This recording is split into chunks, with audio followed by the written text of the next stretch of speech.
Ray, magpapaulan pa ba itong LPA na ito?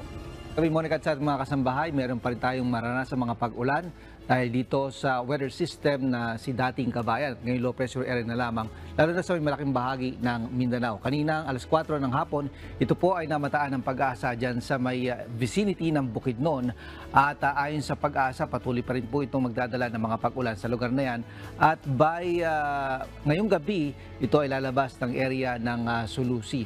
Pero maaari pa rin itong magkaroon ng tinatawag natin intensification o maaari itong muling lumakas kapag ito po ay nasa area ng Sulusi bago mag-cross o dumaan sa may area po ng Palawan.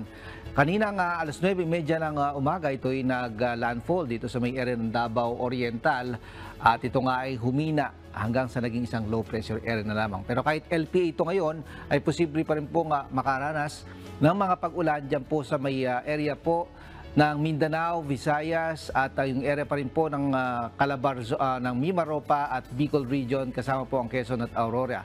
Yan po ay kombinasyong epekto. Tinatawag natin na shear line o yung itong ulap na ito nakikita natin dahil ito sa pagsalubong ng hanging malamig na ito yung amihan at itong weather system na low pressure area na sa ngayon.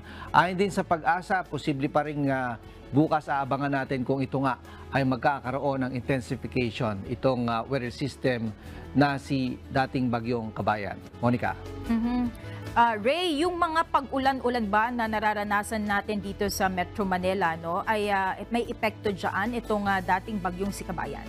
Monica, mostly nung ating na-experience sa Metro Manila at the rest of yung Central and Northern Luzon, ito ay dahil sa epekto ng amihan. Dahil medyo lumalakas ngayon yung amihan natin, kaya nga malaking bahagi ng Northern at Central Seaboard ng Luzon ay meron ngayong gale warning ang Pag-asa. So delikado po na pumulaot dyan yung mga sakyang pangisda at maliit na sakyang pandagat.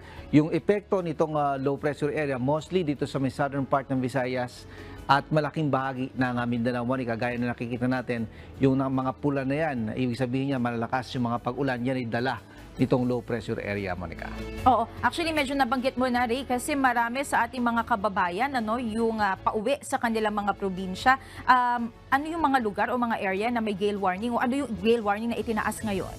Yes, halos buong eastern seaboard ng Luzon. So yung mga nasa Bicol area at tatawid tayo ng area ng dyan sa may Visayas, yan ay depende sa Coast Guard kung papalayagin yung mga nasa lugar na yan dahil wala namang wind signal na nakataas sa mga lugar na yan.